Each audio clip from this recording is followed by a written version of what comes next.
Hi, I'm Sharone. Welcome to the Bible in a Year Live Tanakh Project.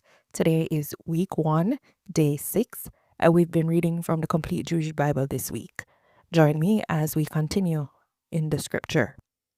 Today, we're reading Genesis chapter 19, 20, and 21. Let's begin. The two angels came to Sodom that evening, when Lot was sitting at the gates of Sodom. Lot saw them, got up to greet them, and prostrated himself on the ground. He said, "Here now, my lords, please come over to your servant's house, spend the night, wash your feet, get up early, and go on your way." "No," they answered, "we'll stay in the square." But he kept pressing them. So they went home with him, and he made them a meal, baking matzah for their supper, which they ate. But before they could go to bed, the men of the city surrounded the house, young and old, everyone from every neighborhood of Sodom. They called Lot and said to him, "Where are the men who came to stay with you tonight? Bring them out to us. We want to have sex with them." Lot went out to them and stood in the doorway, closing the door behind him, and said, "Please, my brothers, don't do such a wicked thing. Look here, I have 2 daughters who are virgins. Please, let me bring them out to you, and you can do with them what seems good to you, but don't do anything to these men, since they are guests in my house." "Stand back," they replied. "This guy came here to live, and now he's decided to play judge. For that, we'll deal worse with you than with them." Then they crowded in on Lot in order to get close enough to break down the door. But the men inside reached out their hands, brought Lot into the house to them, and shut the door. Then they struck the men at the door of the house with blindness, both small and great, so that they couldn't see the doorway. The men said to Lot, "Do you have any people here besides yourself? Whomever you have in the city, son-in-law, your sons, your daughters, bring them out of this place, because we are going to destroy it. Adonai has become aware of the great outcry against them, and Adonai has sent us to destroy it." Lot went out and spoke with his sons-in-law, who had married his daughters, and said, "Get up and leave this place, because Adonai is going to destroy the city." But his sons-in-law didn't take him seriously. When morning came, the angels told Lot to hurry. "Get up," they said, "and take your wife and your daughters who are here. Otherwise, you will be swept away in the punishment of the city." But he dallied. So the men took hold of his hand, his wife's hand, and the hands of his daughters. Adonai was being merciful to him, and led them, leaving them outside the city.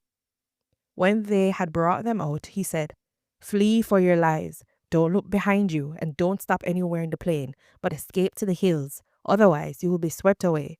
Lot said to them, "Please, no, my lord. Here, your servant has already found favor in your sight, and you have shown me even greater mercy by saving my life. But I can't escape to the hills, because I'm afraid the disaster will overtake me and I will die. Look, there's a town nearby to flee to, and it's a small one. Please let me escape there. Isn't it just a small one? And that way I will stay alive." He replied, "All right, I agree to what you have said. I won't overthrow the city of which you have spoken. Hurry and escape to that place, because I can't do anything until you arrive there." For this reason, the city was named Zoar, small. By the time Lot had come to Zoar, the sun had risen over the land.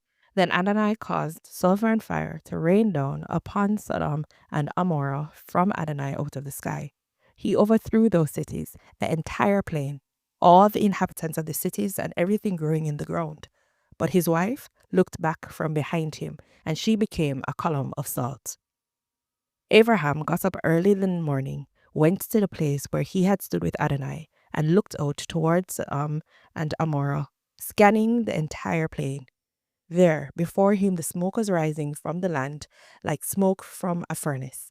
But when God destroyed the cities of the plain, he remembered Abram and sent Lot out, away from the destruction, when he overthrew the cities in which Lot lived.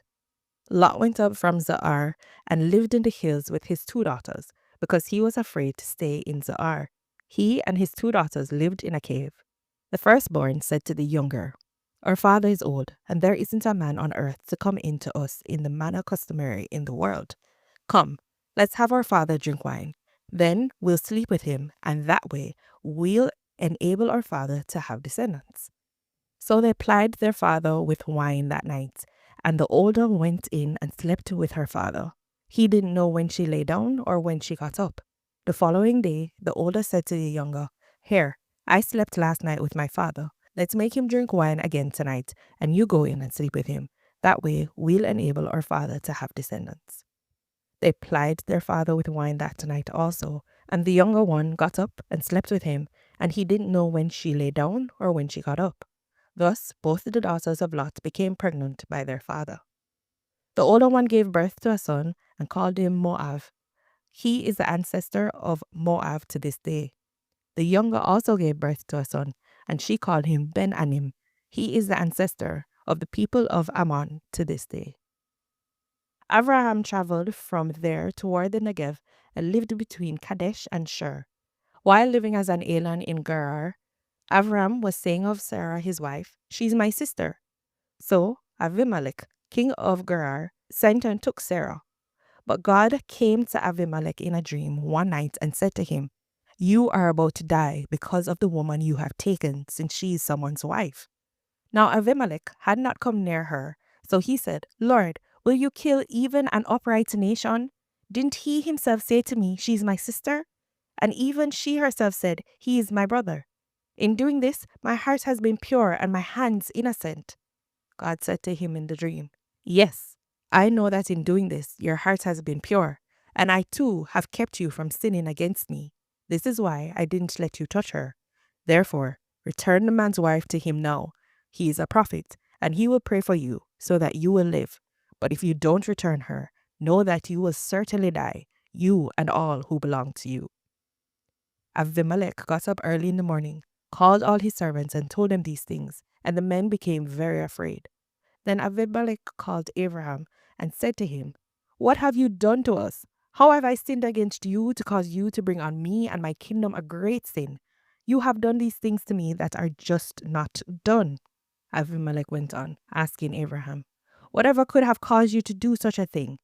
Abraham replied, It was because I thought, there could not possibly be any fear of God in this place, so they will kill me in order to get my wife.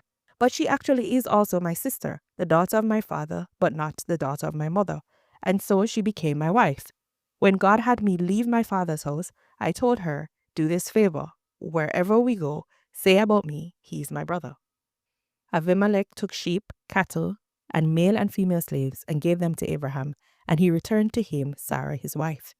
Then Abimelech said, Look, my country lies before you. Live where you like. To Sarah he said, Here, I have given your brother 1,000 pieces of silver. That will allay the suspicions of everyone who is with you. Before everyone you are cleared. Abraham prayed to God, and God healed Abimelech and his wife and slave girls so that they could have children. For Adonai had made every woman in Abimelech's household infertile on account of Sarah, Abraham's wife. Adonai remembered Sarah, as he had said, and Adonai did for Sarah what he promised.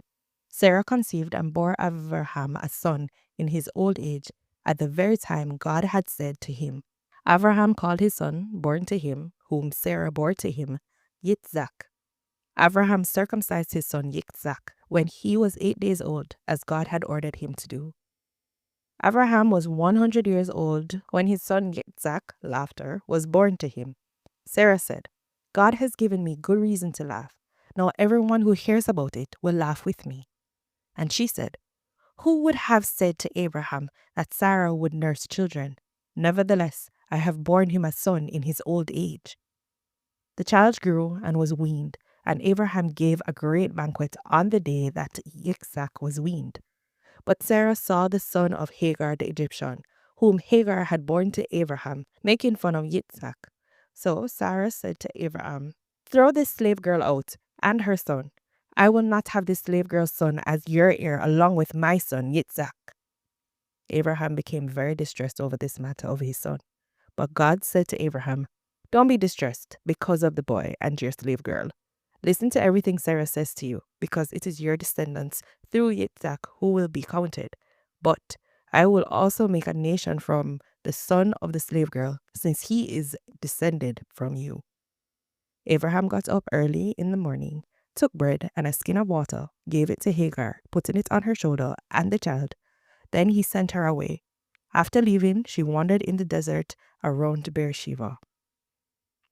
When the water in the skin was gone, she left the child under a bush and went and sat down, looking the other way, about a bowshot's distance from him, because she said, I can't bear to watch my child die. So she sat there, looking the other way, crying out and weeping. God heard the boy's voice, and the angel of God called to Hagar from heaven and said to her, What's wrong with you, Hagar? Don't be afraid, because God has heard the voice of the boy in his present situation. Get up, lift the boy up, and hold him tightly in your hand, because I am going to make him a great nation. Then God opened her eyes, and she saw a well of water. So she went, filled the skin with water, and gave the boy water to drink. God was with the boy, and he grew. He lived in the desert and became an archer. He lived in the Paran desert, and his mother chose a wife for him from the land of Egypt. At that time, Avimelech and Pichol, the commander of his army, spoke to Abraham. They said, God is with you in everything you do. Therefore, swear to me here by God that you will never deal falsely with me or with my son or grandson, but according to the kindness with which I have treated you, you will treat me and the land in which you have lived as a foreigner. Abraham said, I swear it. Now Abraham had complained to Avimelech about a well which Avimelech's servants had seized. Avimelech answered, I don't know who has done this. You didn't tell me, and I heard about it only today. Abraham took sheep and cattle and gave them to Avimelech, and the two of them made a covenant. Abraham put 7 female lambs from the flock by themselves. Avimelech asked Abraham, What is the meaning of these 7 female lambs you have put by themselves?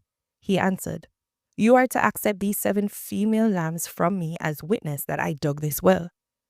This is why that place was called Beersheba, well of 7, well of an oath, because they both swore an oath there.